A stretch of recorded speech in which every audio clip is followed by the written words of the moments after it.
నమస్తే సదా వత్సలే ఆయన్ని ఉరితీసే ముందు ఆయన పాడిన పాట అధురామ్ గాడ్సే. మహాత్మా గాంధీని ఉరితీసిన తర్వాత ఏడాదికి మరుసటి సంవత్సరంలో ఆయన్ని ఉరితీశారు. సో ఆయన ఒక ఫిలాసఫీని నమ్మాడు, విశాల హిందూ రాష్ట్రం అంటే దేశం. గాంధీ నిర్వాకం వల్ల దేశ విభజన జరిగింది. అండ్ విభజన జరిగినప్పుడు కూడా ముస్లింలకు అత్యధికంగా ప్రయోజనాలు చేకూర్చారనేది ఈయన వాదన. సరే, స్వాతంత్రం వచ్చిన కొద్ది నెలలకే మహాత్మా గాంధీ హత్య జరిగిన తర్వాత ఈయన ట్రయల్ నడిచింది. దాదాపు ఈయన ట్రయల్లో ఈయన వాదన 5 గంటల పాటు నిరాటంకంగా వినిపించారట. నిజమైన దేశభక్తుడని వాదించే వాళ్ళు ఉన్నారు.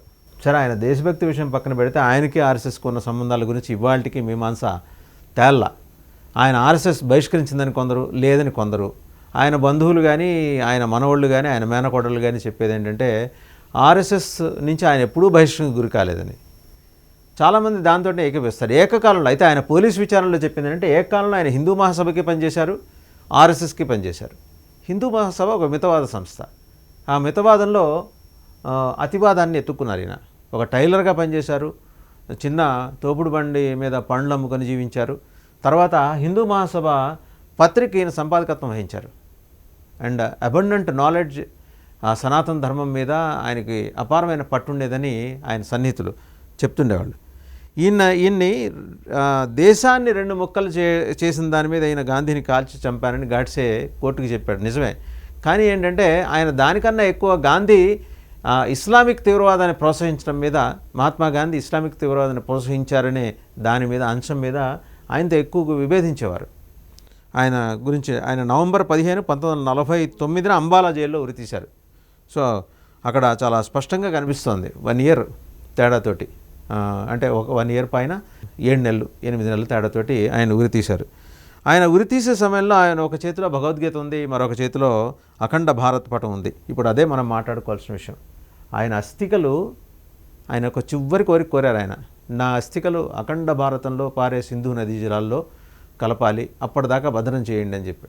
కుటుంబ సభ్యులు ఇప్పటికీ పుణేలోని వారి గాడ్సే అస్థికలు ఇప్పటికీ నదిలో నిమజ్జనం చేయలేదు. పుణేలోని శివాజీనగర్ ప్రాంతంలో ఉన్న ఒక భవనంలో గదిలో భద్రంగా ఉంచారు వారి కుటుంబ సభ్యులు. గాడ్సే అస్థికలతో పాటు ఆయన దుస్తులు, అలాగే ఆయన చేతితో రాసిన కొన్ని నోట్స్ కూడా గదిలో ఉన్నాయి. ఎవరైనా సందర్శకులు వెళ్ళి చూడవచ్చు. వెండి కలసంలో ఉన్నాయన్నమాట నాథురామ్ గాడ్సే అస్థికలు. ఆయన మేనకోడలు హిమానీ సావర్కర్ ఒకసారి ఒక ఇంటర్వ్యూ ఇస్తూ, గాడ్సే మృతదేహాన్ని కుటుంబానికి ఇవ్వలేదు, ఉరి తీసిన తర్వాత ప్రభుత్వమే గగ్గర్ నది ఒడ్డున ఆయన అంత్యక్రియలు నిర్వహించింది, దాని తర్వాత ఆయన చితాభస్మానాన్ని ఒక బెట్టలో పెట్టి ఇచ్చారని. గాడ్సేకు చివరి కోరిక ఉన్నందున అతని కుటుంబం ఇంకా అతని చితాభస్మాన్ని నదిలో వదిలేదు, కానీ వాటిని వెండి కలసంలో భద్రంగా ఉంచారు.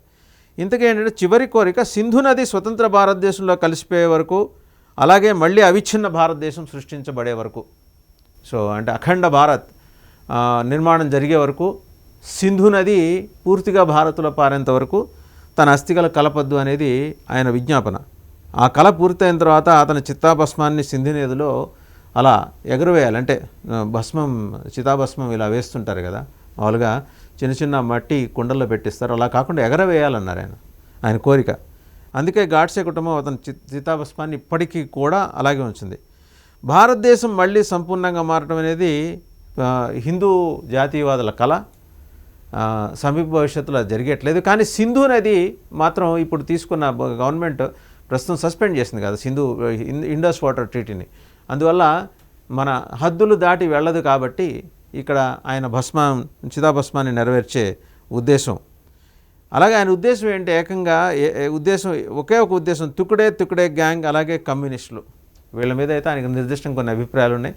సరే, ఆయన భావజాలం కానీ ఆయన అభిప్రాయంతో కానీ విభేదించే వాళ్ళు ఉంటారు. ఆయన ఒక సిద్ధాంతాన్ని నమ్మాడు. చివరి వరకు కూడా ఆయన ఎక్కడ గాంధీ గారిని తానే హత్య చేశానని ఒప్పుకున్నాడు. ఆయనేమి డిడ్ నాట్ డినై.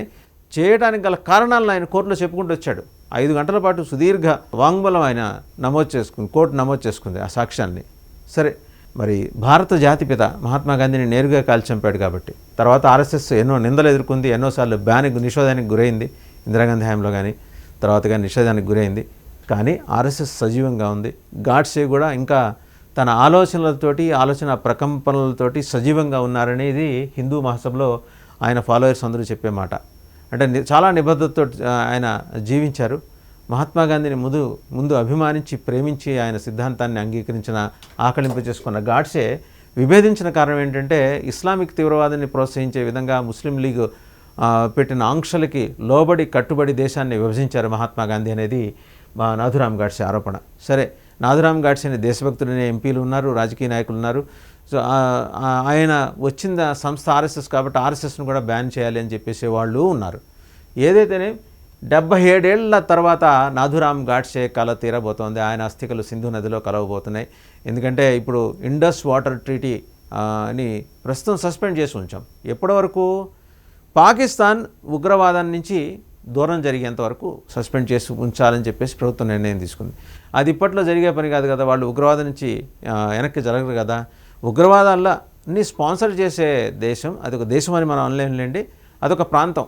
ఉగ్రవాదంలో తయారీ breeding centre, terrorist breeding centre TBC. अगर तू पानी बंद करेगा इंशाअल्लाह हम तेरी सांस बंद करेंगे, इन दरियाओं में फिर खून बहेगा. వాళ్ళలోంచే మళ్ళీ బోళ్ళన్ని విపరీత ఉగ్రవాద సంస్థలు పుట్టుకొచ్చాయి. వాళ్ళలో ఎవరంటే TTP, తెహరీకే తాలిబానీ పాకిస్తాన్. అది బెలూచిస్తాన్లో కొన్ని తెగలకి బలూచి తెగలకి అనుకూలంగా పనిచేస్తుంది. బెలూచిస్తాన్ లిబరేషన్ కోసం పనిచేస్తూ ఆఫ్ఘన్ తాలిబాన్స్కి ప్రాక్సీగా పనిచేస్తుందని కూడా అభియోగం. ఇప్పుడు అలాంటి తెగలు అక్కడ పుట్టుకొచ్చాయి. వాళ్ళ నుంచి పాకిస్తాన్ సైన్యానికి కూడా రక్షణ లేదు. సో ఈరోజు ఎటు చూసినా పాకిస్తాన్ సైన్యాన్ని మీద అష్టదిగ్బంధనం అయిపోయింది.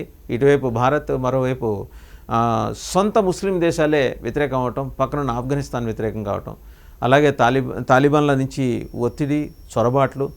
And BLA Balochistan liberation army ఏకంగా రైలుని హైజాక్ చేసింది, 17 మందిని చంపేసింది కూడా ఆర్మీ జవాన్లని.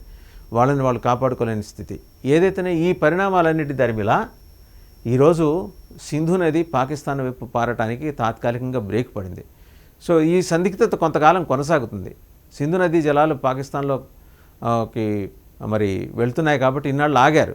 ఇప్పుడు ఇక వెళ్ళవు కాబట్టి ఆయన అస్థికల నిమజ్జనం 77 సంవత్సరాల తర్వాత 1949 నుంచి ఈరోజు చూసుకుంటే 75 సంవత్సరాలు చిల్లర తర్వాత గాడ్సే అస్థికల్ని నిమజ్జనం చేయడానికి అవకాశం దొరికింది వాళ్ళ కుటుంబ సభ్యులకి. అందుకని వాళ్ళ కుటుంబం అయితే మరి ప్రధానమంత్రి నరేంద్ర మోడీ గారికి థ్యాంక్స్ చెప్పడానికి వారి మనవాళ్ళు, మునిమనవలు వాళ్ళందరూ కూడా ఎదురు చూస్తున్నారు.